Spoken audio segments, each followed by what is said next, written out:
Of course, President Bush is one of the most influential people in the world, but who would even care what Time magazine has to say about it?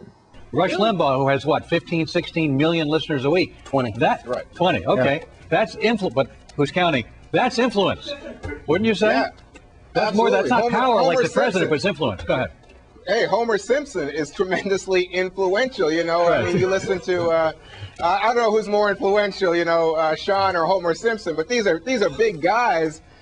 In any American household, you stop and you look at people like, you know, on American Idol. Those people have tremendous influence. Can President Bush go out there and do what they're doing? I don't think so. Also, Senator Santorum, you know, long after President Bush is out of office, Osama bin Laden's influence will be felt. He will still probably be spearheading the war on terror. His influence and his visage, as we see right there, is what is driving us to continue what has been started under the Bush administration, which will continue after Bush is out of office. Well, obviously, the president's had tremendous influence in this country. He's had influence with his tax policy to create the growth in this economy that we've seen. He's had influence on health care to create the Medicare prescription drug plan that's going to be there long after he leaves office, with no child left behind. And, of course, with this war, the Bush doctrine, which he put in place, has had great influence on the direction of this country and will long after but he bin Laden leaves will office. still be a force and probably empowered when Bush is not in power. But let me ask you about this. In terms, Nancy Pelosi's on the list. Who wrote about how influential and historic a figure she is? Newt Gingrich will be on our show later tonight. So this is Newt Gingrich basically, in a sense, telling you how Nancy Pelosi is influential, not President Bush. Well, I don't think I think Newt would not argue that Nancy Pelosi is influential, and she certainly is. She's Speaker of the House, first woman. That obviously brings a lot of cachet. But I think Newt would also argue that the president still has a tremendous amount of influence, not only in this city, but around the world and in state and foreign capitals all over the world. You're saying, Juan Williams, some of the people who are on the list, do we look to politicians or influencers, or is it religious leaders like the Pope who we saw? And we're looking at people now who may have, in effect, more influence on our day-to-day lives than a president actually does. I don't think there's any question. You know, you look at the surveys about young people reading the paper, they're just not there. They're looking to people like the Pope in some cases, Billy Graham as religious leaders.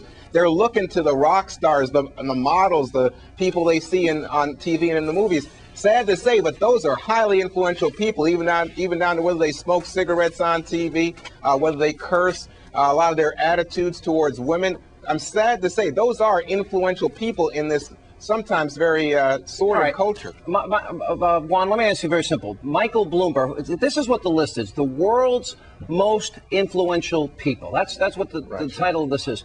If you had to make an opinion, let's go down the list a little bit.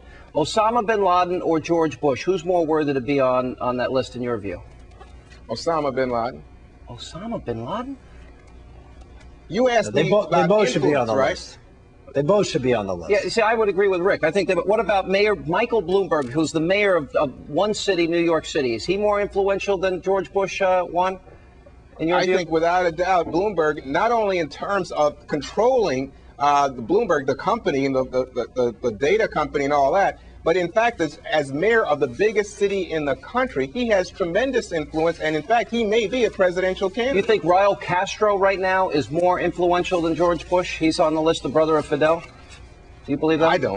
I don't believe that one. I have to break off there. It's not me. I don't agree with that one at all. I guess what I'm feeling, Senator Santorum, is it seems like this anti-Bush fanaticism is so, they're so fixated on it, is that they're looking for any shot they can take against the president. Am I wrong in interpreting that way? No, I used the term hate-filled earlier. It's exactly what it is. These people are so full of really, you know, they just despise this man. And so this is a deliberate slap by Time Magazine, not its readers. Its readers didn't call this list down to 100 people. The people at Time Magazine called this down.